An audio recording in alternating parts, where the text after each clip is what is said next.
This week on Crossing the Vector Line, we're discussing live streaming video and submarine parts and Kalahari desert dwelling animals. Boop. Hi, I'm Craig. I'm Braden. Welcome to Crossing the Vector Line, Where because of our interesting and potentially hilarious commentary, we hope that you come to love video as much as we do. You might have guessed that today we have a special guest. Without further ado, Jeremy Williams.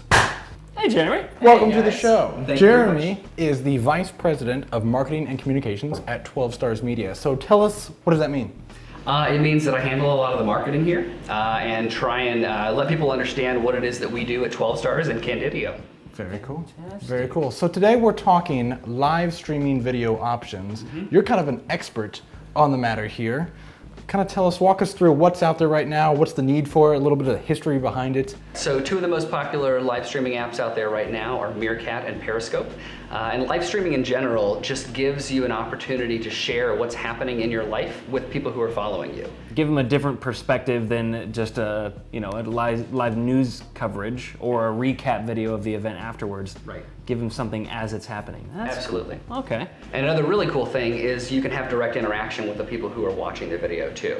People can type questions to you that pop up on your screen as you're casting, and you can answer them with your voice. Because it really wouldn't work to be like responding to them via text as you're streaming, because it'd be chaos. A little wobbly, yeah. A little wobbly. And so your following would be like your Twitter follower. You can stream this straight to your Twitter followers. Is that how that works for Periscope at least? Yeah, so on Periscope, you can very easily push a button and let it tweet directly out to people that you're streaming, that you're live right now, and you want that they can come watch you. On Periscope, you can also watch the stream for up to 24 hours after it's ended. So it's good for posterity. You can kind of go back and see it again. So Jeremy, in your experience, what are the best pros and cons of Periscope versus Meerkat? In general, Periscope is created by Twitter, so they've got a really great Twitter integration baked right in. You can send it right out to your followers easily. You can also do private casts with Periscope. So if you only want a few people to be able to see it, if you're doing maybe something internally for your business and you want your boss to see what's going on back at the company, you can share a private one with him or with her. I'd let you be on my private cast. Or for grandma, if she can't be at the parade, it's too hot outside, be like, here you go, Granny. You just have to make sure that she can get on. What if she says mean things? Block her. Just block that girl. Oh man. Don't be mad, Grandma. But you also mentioned Periscope doesn't have as much integration with some of the other social networks like Facebook. And, yeah, that's right. And Google Plus. That's a bad. Yeah, so those 12 people on Google Plus just won't be able to log on. Bummer, dude. And you can pre-schedule them. So if you wanted to have a question and answer session with fans or followers and people who are interested in what you did, you could schedule that, say, hey, we're doing this Friday at 2 o'clock. Come, watch our stream, ask us questions, and we'd be happy to answer questions for you. That's very cool. Yeah. So why do I need live streaming? So I think live streaming is just that next step in social interaction and being able to interact directly with your brand or your company or your organization. Yeah. Whereas Facebook and Twitter, you can have that interaction, but there's the barrier of having to type it out, think about what you're going to say. On the live streaming apps, it is a stream of consciousness. As someone asks you a question, you can respond immediately. There's no delay. Which could be really cool and really dangerous. It could be. But there's also been a little bit of controversy with this because people are now using that live streaming capability to live streams like the Mayweather-Pacquiao fight and the Game of Thrones premiere, things like that. So there's a little bit of conflict there too. Yeah, I mean, there's definitely pros and cons to both. People are a lot of the content creators of big things like that are a little bit nervous because things like Meerkat and Periscope allow people to extremely easily live stream things that people are used to paying for. Yeah, but this happened with Google Glass and. Well, look what happened to that. Is that Google Glass? I'll never tell. Oh snap!